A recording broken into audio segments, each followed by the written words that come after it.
Electric વાહનો ખરીદવાનું વિચારતા લોકો માટે મોટી જાહેરાત. સરકારે ઈ વ્હીકલ ઉપર આપી 5% ટેક્સની છૂટ. હું છું નેન્સી ને તમે મારી સાથે જોઈ રહ્યા છો અપડેટ કોર્નર. ઇલેક્ટ્રિક વાહનોને લઈને રાજ્ય સરકારે મોટી જાહેરાત કરી છે. ગ્રીન મોબિલિટીને પ્રોત્સાહન મળે તેવા હેતુસર રાજ્ય સરકારે ઇલેક્ટ્રિક વાહનો ઉપર 5% ટેક્સની છૂટ આપી છે. ગૃહ રાજ્યમંત્રી અને ટ્રાન્સપોર્ટ મંત્રી હર્ષ સંઘવીએ આ જાહેરાત કરી છે. ગુજરાત રાજ્ય સરકારે ઇલેક્ટ્રિક વાહનોને પ્રોત્સાહન આપવા માટે મોટી જાહેરાત કરી. રાજ્યના ગૃહ રાજ્યમંત્રી તથા ટ્રાન્સપોર્ટ મંત્રી હર્ષ સંઘવીએ જાહેરાત કરી કે હવે ઇલેક્ટ્રિક વાહનો ઉપર રસ્તા કરમાં 5%ની છૂટ અપાશે. અગાઉ ઈવી ખરીદનારાઓને 6% રોડ ટેક્સ ભરવો પડતો હતો, જે હવે ઘટાડી માત્ર 1% રાખવામાં આવ્યો છે. આ નિર્ણય આજથી જ અમલમાં આવશે અને આગામી 31 માર્ચ 2026 સુધી લાગુ રહેશે. ગ્રીન મોબિલિટીને પ્રોત્સાહન આપી કાર્બન ઉત્સર્જન ઘટાડવાનો ધ્યેય. ગુજરાતમાં ગ્રીન મોબિલિટીને પ્રોત્સાહન આપવાના હેતુથી આ નિર્ણય કરવામાં આવ્યો છે. રાજ્યમાં ઇલેક્ટ્રિક વાહનોનું પ્રમાણ વધે અને પરંપરાગત પેટ્રોલ ડીઝલ આધારિત વાહનોનો ઉપયોગ ઘટે તે સરકારનું ધ્યેય છે. આ પગલાંથી ખાસ કરીને ઇલેક્ટ્રિક કાર ખરીદનારાઓને સીધો લાભ મળશે. નાગરિકો હવે પોતાનું વાહન ઓનલાઈન પણ નોંધાવી શકે છે. નોંધણી માટે રાજ્ય સરકારે વાહન 4.0 પોર્ટલ ઉપલબ્ધ કરાવ્યું છે, જ્યાંથી ઇલેક્ટ્રિક વાહનો માટે ટેક્સમાં છૂટનો લાભ મેળવી શકાય છે.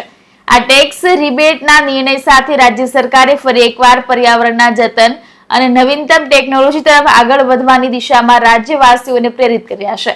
ચાર્જિંગ ઇન્ફ્રાસ્ટ્રક્ચર વધારવામાં આવ્યું. ગુજરાતમાં ઈ વ્હીકલ પોલિસી માત્ર ટેક્સ રિબેટ પૂરતી સીમિત નથી. રાજ્ય સરકારે વિવિધ સ્તરે ઈવી માટે ઇન્ફ્રાસ્ટ્રક્ચર અને સબસિડી યોજનાઓ પણ શરૂ કરી છે.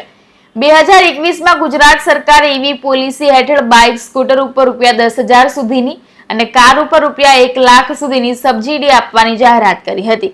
આ ઉપરાંત રાજ્યમાં ચાર્જિંગ ઇન્ફ્રાસ્ટ્રક્ચર વધારવા માટે Gujarat state electricity corporation GSECL અને ગુજરાત ઉર્જા વિકાસ નિગમ લિમિટેડ GUVNL દ્વારા અમદાવાદ, વડોદરા, સુરત, રાજકોટ સહિતના મુખ્ય શહેરોમાં 100થી વધુ public DC fast charging point લગાવવામાં આવ્યા છે.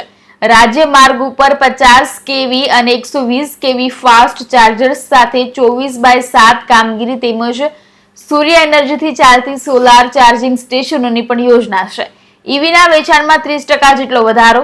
આ ઉપરાંત કેન્દ્ર સરકારની faster adoption and manufacturing of hybrid and EV યોજના અંતર્ગત પણ ખરીદ ઉપર સબસિડી મળે છે, જે રાજ્યની સોશિયલ પ્રોજેક્ટ્સ સાથે કલેક્શન કરીને વધુ લોકપ્રિયતા મેળવી રહી છે.